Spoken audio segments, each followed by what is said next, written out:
My name is Marcelina Stewart. Again, this is my patient, Josefina Barrett. I'm going to perform the assessment of the eyes, ears, nose, mouth, and throat today. First, I'm going to start with the eyes.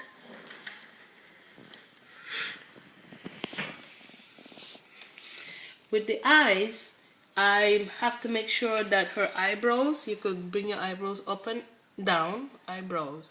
Move your eyebrows up and down, and I have to make sure they're symmetrical, there is no scaling and or lesions.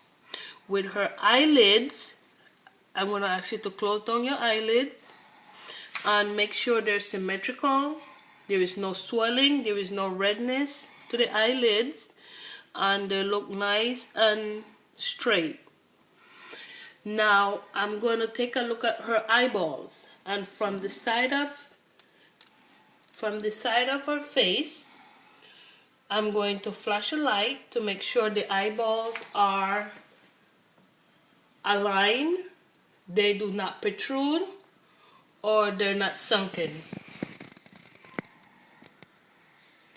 So I'm looking at her first eyeball on the left side. They're not protruding, they're not sunken in. I'm going to look at the other side. You can look straight ahead, and they're not protruding and they're not sunken in. And they are aligned.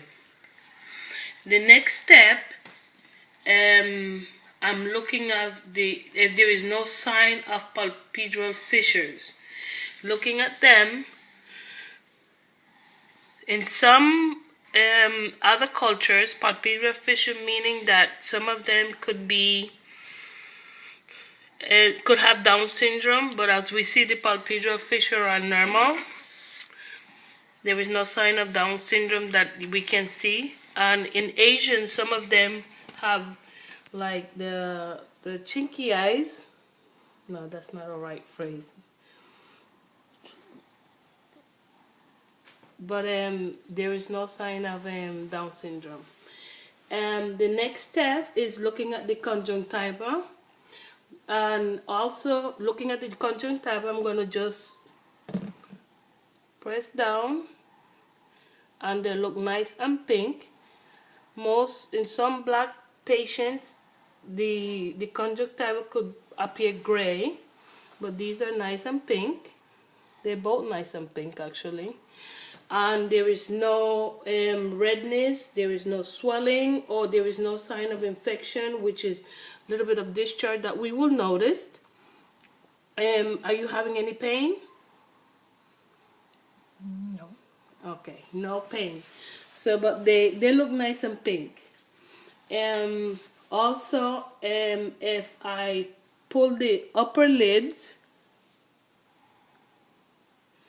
and I'm looking at the look down for me, and I'm looking in to see if I see any redness in both eyes. There is no redness. So when we pull up, there is no redness. They appear clear. Next, I'm going to check for accommodation, which is a flashlight into the patient's eyes.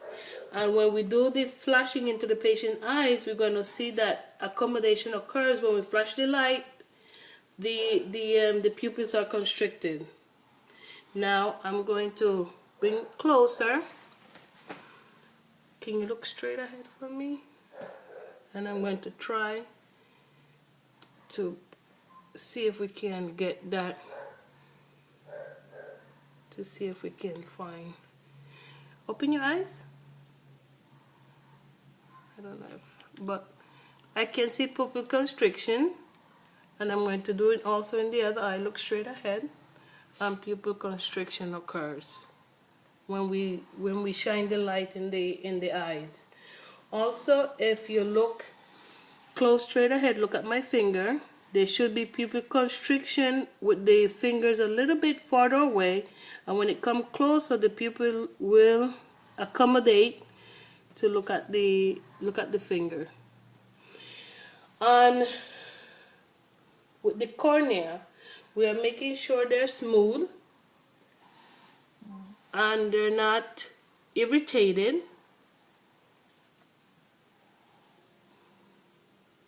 You can just look straight ahead. And they're clear. And that's what we're seeing right now. Now the pupils are round, regular, equals in size. They are without redness, they're smooth, they're clear. Now next I will talk about the ears. The ears are symmetrical in size. They both need to be symmetrical in size, which they are. If I look inside, they're nice and they're clean, they're not flaky. Right? The pinna, it's firm, and the tragus is firm. Sorry. Both of them are firm. These are the tragus, they're nice and firm. And I'm checking our mastoid process. And we're looking for no tenderness. There is no tenderness, there is no swelling, there is no redness, there is no discharge also. So they're both nice and clean. Now we're looking at her nose. We're gonna look at her nose. Now the nose has to be midline, which they are. And there is no looking at them. I'm going to look into her nose, which is part of the assessment, of course. There is no lesion. They're nice and they're pink. Bend down a little bit. We're looking into her nose. Okay, there we go. Nice and pink.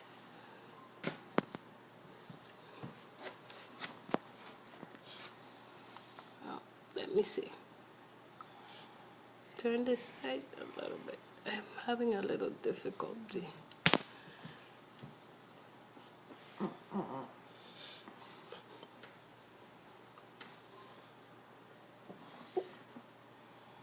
Okay. And with the nose, the nasal cavity and the mucosa, they are moist. They're smooth and they are nice and pink inside. The septum, which we were looking at, looks clean. Now, next I'm going to look at her mouth. I'm looking now at her lips. Her lips are pink. In some patient, which with the black community, they appear bluish, but hers a little bit discoloration, but that's normal for her color of the skin, with a little bit of pink. If I looked at her teeth, you can show your teeth. They're nice. Open your mouth. Can we come down a little bit?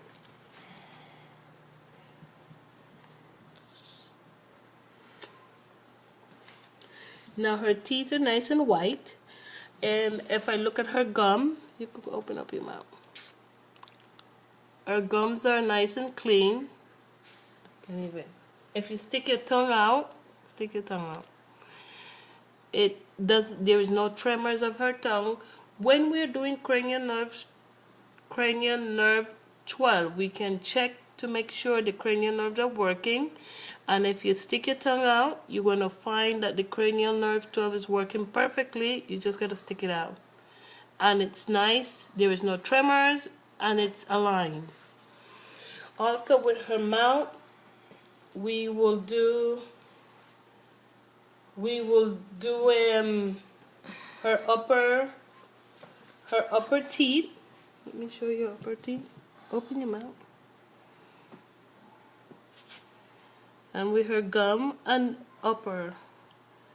Okay, so we're showing her. It's too close.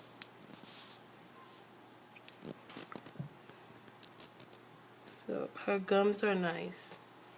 I just want to point that out. I did her tongue, and if I look, open your mouth, wide open. And I'm looking at her tonsils. Her tonsils is a 1+. That's definitely, they're not red. They don't have any discharge. And they're not swollen. And that concludes my assessment of the eyes, the ears, the nose, the mouth, and the throat.